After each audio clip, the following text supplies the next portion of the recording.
ഇന്നത്തെ നമ്മളെ പുതിയൊരു വീഡിയോയിലേക്ക് എല്ലാവർക്കും സ്വാഗതം.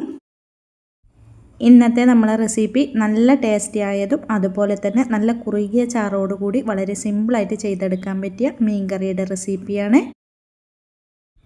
അപ്പോൾ വീഡിയോയിലേക്ക് കിടക്കുന്നതിന് മുന്നേ ചാനൽ സബ്സ്ക്രൈബ് ചെയ്യാത്ത കൂട്ടുകാരെല്ലാം ഒന്ന് സബ്സ്ക്രൈബ് ചെയ്ത് സപ്പോർട്ട് ചെയ്യണേ. എന്നാൽ ശരി, നമുക്ക് വീഡിയോ കണ്ടു നോക്കാം.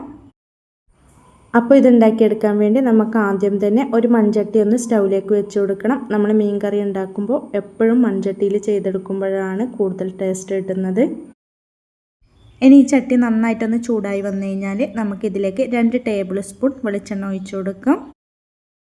അതുപോലെ തന്നെ നമ്മൾ മീൻ കറി ഉണ്ടാക്കുമ്പോൾ വെളിച്ചെണ്ണ തന്നെ എടുക്കാൻ വേണ്ടി ശ്രദ്ധിക്കണം. വെളിച്ചെണ്ണ ചെയ്തെടുക്കുമ്പോഴാണ് കൂടുതൽ ടേസ്റ്റ് കിട്ടുന്നത്. ഇനി ഈ വെളിച്ചെണ്ണ നല്ല പോലെ ഒന്ന് ചൂടായി വന്നു കഴിഞ്ഞാൽ നമുക്കിതിലേക്ക് 1/2 ടീസ്പൂൺ കടുക് ഇട്ട് കൊടുക്കാം. കൂടെ 1/4 ടീസ്പൂൺ ഉലുവ. ഇനി ഇത് രണ്ടും ഒന്ന് പൊട്ടി വന്നു കഴിഞ്ഞാൽ നമുക്കിതിലേക്ക് 5-6 അല്ലി വെളുത്തുള്ളി ചെറുതായിട്ട് കട്ട് ചെയ്തെടുത്തത്, കൂടെ ചെറിയൊരു കഷ്ണം ഇഞ്ചി കട്ട് ചെയ്തതും കൂടെ ചേർത്ത് കൊടുത്തിട്ട് മീഡിയം ഫ്ലെയിമിൽ തന്നെ വെച്ച് കൊടുത്തിട്ട് നല്ല പോലെ ഒന്ന് വഴറ്റി കൊടുക്കാവുന്നതാണ്. അങ്ങനെ ഇപ്പോൾ ഇതിപ്പോൾ ഞാനിവിടെ ഇതുപോലെ ഒന്ന് വഴറ്റി കൊടുത്തിട്ടുണ്ട്. ഇനി ഇതിലേക്ക് നമുക്ക് ഒരു 10-15 ചെറിയുള്ളി ചെറുതായിട്ട് കട്ട് ചെയ്തത് ചേർത്ത് കൊടുക്കാം. കൂടെ 1/2 ടീസ്പൂൺ ഉപ്പും കൂടെ ഇട്ട് കൊടുത്തിട്ട് നന്നായിട്ടൊന്ന് വഴറ്റി കൊടുക്കണം. ഫ്ലെയിം മീഡിയം ഫ്ലെയിമിൽ തന്നെയാണ് വെച്ച് കൊടുത്തിട്ടുള്ളത്. അങ്ങനെ ഇപ്പോൾ ചെറിയുള്ളിയെല്ലാം നമുക്ക് അത്യാവശ്യം ഒന്ന് വാടി കിട്ടിയിട്ടുണ്ട്. ഇനി ഇതിലേക്ക് നമുക്ക് ചേർത്ത് കൊടുക്കേണ്ടത് 3-4 പച്ചമുളക് ഇതുപോലെ നടുകെ കീറിയത് ചേർത്ത് കൊടുക്കാം. കൂടെ നല്ല ഫ്രഷ് ആയിട്ടുള്ള കുറച്ച് കറിവേപ്പിലയും കൂടെ ചേർത്ത് കൊടുക്കുന്നുണ്ട്. ഇനി ഇതെല്ലാം കൂടി നമുക്ക് വീണ്ടും ഒന്ന് വഴറ്റി കൊടുക്കാവുന്നതാണ്. ഈ കറിവേപ്പിലെല്ലാം നമുക്ക് ചെറുതായിട്ടൊന്ന് മൊരിഞ്ഞ് കിട്ടിയാൽ മതി. ഇതുപോലെ ഒന്ന് റെഡിയായി കഴിഞ്ഞാൽ നമുക്ക് ഫ്ലെയിമിൽ ലോ ഫ്ലെയിമിലേക്ക് ആക്കി കൊടുത്തിട്ട് ഇതിലേക്ക് 3 ടേബിൾ സ്പൂൺ മുളക് പൊടി ചേർത്ത് കൊടുക്കാം.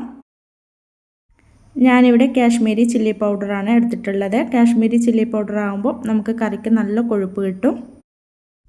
നിങ്ങൾ എരിവുള്ള മുളക് പൊടിയാണ് ചേർത്ത് കൊടുക്കുന്നുണ്ട് എന്നുണ്ടെങ്കിൽ ഈ ഒരളവ് ചേർത്ത് കൊടുക്കരുത്, കുറച്ചിട്ട് വേണം ചേർത്ത് കൊടുക്കാൻ. കൂടെ 1/4 ടീസ്പൂൺ മഞ്ഞൾപ്പൊടി.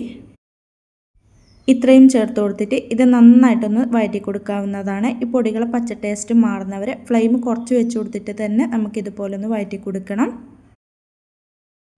ഫ്ലെയിം കൂട്ടി വെച്ച് കൊടുക്കാനേ പാടില്ല. കൂട്ടി വെച്ച് കൊടുത്തു കഴിഞ്ഞാൽ നമുക്കിത് പെട്ടെന്ന് കരിഞ്ഞു പോകും. ഇതുപോലെ പൊടികളെ പച്ച ടേസ്റ്റെല്ലാം ഒന്ന് മാറി നന്നായിട്ടൊന്ന് വഴറ്റിയെടുത്തതിന് ശേഷം നമുക്കിതിലേക്ക് ആവശ്യത്തിനുള്ള പുളി ചേർത്ത് കൊടുക്കാം. ഞാനിവിടെ 2 പീസ് കുടംപുളി ചൂടുവെള്ളത്തിലിട്ട് വെച്ചിട്ടുണ്ടായിരുന്നു, അതങ്ങ് ചേർത്ത് കൊടുക്കുന്നുണ്ട്. 1/2 കപ്പ് ചൂടുവെള്ളത്തിൽ ഞാൻ 2 പീസ് കുടംപുളി ഒന്ന് കുറച്ച് സമയം കുതിർത്ത് വെച്ചതാണ് ഇതിലേക്ക് അങ്ങ് ചേർത്ത് കൊടുത്തിട്ടുള്ളത്. നമ്മൾ ഈ ഒരു മീൻ കറിക്ക് ഇതിലേക്ക് തക്കാളിയൊന്നും ചേർത്ത് കൊടുക്കുന്നില്ല, പുളി മാത്രമാണ് ചേർത്ത് കൊടുക്കുന്നത്. അതുകൊണ്ട് നമുക്കിതിലേക്ക് എത്രത്തോളം പുളി ആവശ്യമായിട്ടുണ്ടോ അതിനനുസരിച്ചിട്ട് വേണം നമ്മൾ ഇതിലേക്ക് കുടംപുളി ചേർത്ത് കൊടുക്കാൻ. ഈ കുടംപുളിയുടെ വെള്ളവും കൂടെ ചേർത്ത് കൊടുത്തിട്ട് ഇതുപോലെ ഒന്ന് വഴറ്റിയെടുത്തിട്ടുണ്ട്. ഇനി ഇതിലേക്ക് നമുക്ക് ചേർത്ത് കൊടുക്കേണ്ടത്, ഇനി നമുക്കിതിലേക്ക് ആവശ്യത്തിനുള്ള വെള്ളം ഒഴിച്ചു കൊടുക്കാം. ഞാനിപ്പോൾ ഇവിടെ 250 കപ്പിന് 1.25 കപ്പ് വെള്ളം ഒഴിച്ചു കൊടുക്കുന്നുണ്ട്.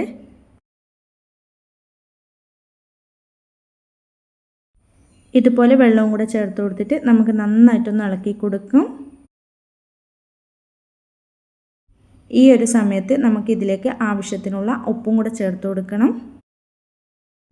നമ്മൾ നേരത്തെ വഴറ്റിയെടുക്കുന്ന സമയത്തും ഉപ്പ് ചേർത്ത് കൊടുത്തിട്ടുണ്ട്, അതുകൊണ്ട് ഒരുപാടൊന്നും ചേർത്ത് കൊടുക്കേണ്ട, പാകത്തിനുള്ള ഉപ്പ് ചേർത്ത് കൊടുത്താൽ മതി. ഇനി ഇത് നമുക്ക് മീഡിയം ഫ്ലെയിമിൽ തന്നെ വെച്ച് കൊടുത്തിട്ട് നന്നായിട്ടൊന്ന് തിളപ്പിക്കണം. അങ്ങനെ ഇതിപ്പം നമുക്ക് നന്നായിട്ട് തിളച്ച് കിട്ടിയിട്ടുണ്ട്. ഇനി ഇതിലേക്ക് നമുക്ക് മീൻ കഷ്ണങ്ങൾ ഇട്ട് കൊടുക്കാം. ഞാനിപ്പോൾ ഇവിടെ 1/2 കിലോ ക്ലീൻ ചെയ്തെടുത്ത അയല മീനാണ് ചേർത്ത് കൊടുക്കുന്നത്. നിങ്ങളുടെ കയ്യിൽ ഏത് മീനാണോ ഉള്ളത് ആ ഒരു മീൻ ചേർത്ത് കൊടുത്താൽ മതി. ഇതുപോലെ മീൻ കഷ്ണങ്ങളും കൂടെ ഇട്ട് കൊടുത്തതിന് ശേഷം നമുക്കിത് ചെറുതായിട്ടൊന്ന് ഇളക്കി കൊടുക്കാം. കുത്തി ഇളക്കാനൊന്നും പാടില്ല, അപ്പോൾ മീൻ പൊടിഞ്ഞു പോകും. ഇതുപോലെ ഒന്ന് ഇളക്കി കൊടുത്തതിന് ശേഷം നമുക്കിനി ഇതൊന്ന് അടച്ചു വെച്ച് കൊടുത്തിട്ട് മീഡിയം ഫ്ലെയിമിൽ 5 മിനിറ്റ് തിളപ്പിക്കാം. അങ്ങനെ ഇതിപ്പം ഇതുപോലെ തിളക്കാൻ തുടങ്ങിയിട്ട് 5 മിനിറ്റ് ആയിട്ടുണ്ട്. ഇനി നമുക്ക് ഫ്ലെയിം കുറച്ച് വെച്ച് കൊടുത്തിട്ട് ഒരു 10 മിനിറ്റും കൂടെ തിളപ്പിച്ചെടുക്കാം. അങ്ങനെ ഇതിപ്പം ഇവിടെ തിളക്കാൻ തുടങ്ങിയിട്ട് 10 മിനിറ്റ് ആയിട്ടുണ്ട്. ഇനി ഇതിലേക്ക് നമുക്ക് 1 ടീസ്പൂൺ പച്ച വെളിച്ചെണ്ണ, കൂടെ കുറച്ച് ഫ്രഷ് ആയിട്ടുള്ള കറിവേപ്പില, കൂടെ 1/4 ടീസ്പൂണിന്റെ പകുതി ഉലുവാപ്പൊടിയും കൂടെ ഇതുപോലെ അങ്ങ് ഇട്ട് കൊടുക്കുന്നുണ്ട്. ഇനി ഇതുപോലെ ചെറുതായിട്ടൊന്ന് ചുറ്റിച്ചതിന് ശേഷം നമുക്ക് ഫ്ലെയിം അങ്ങ് ഓഫ് ആക്കി കൊടുക്കാവുന്നതാണ്. അങ്ങനെ ഇതാ നല്ല കുറുകിയ ചാറോട് കൂടിയിട്ടുള്ള മീൻകറി നമുക്കിവിടെ റെഡിയായി കിട്ടിയിട്ടുണ്ട്. എല്ലാവരും ഇതുപോലെ ഒന്ന് ട്രൈ ചെയ്ത് നോക്കാനും, വീഡിയോ ഇഷ്ടപ്പെടുവാണെങ്കിൽ മറക്കാതെ തന്നെ ഒന്ന് ലൈക്ക് ചെയ്യാനും കമൻറ്റ് ചെയ്യാനും സബ്സ്ക്രൈബ് ചെയ്ത് സപ്പോർട്ട് ചെയ്യാനും മറക്കല്ലേ.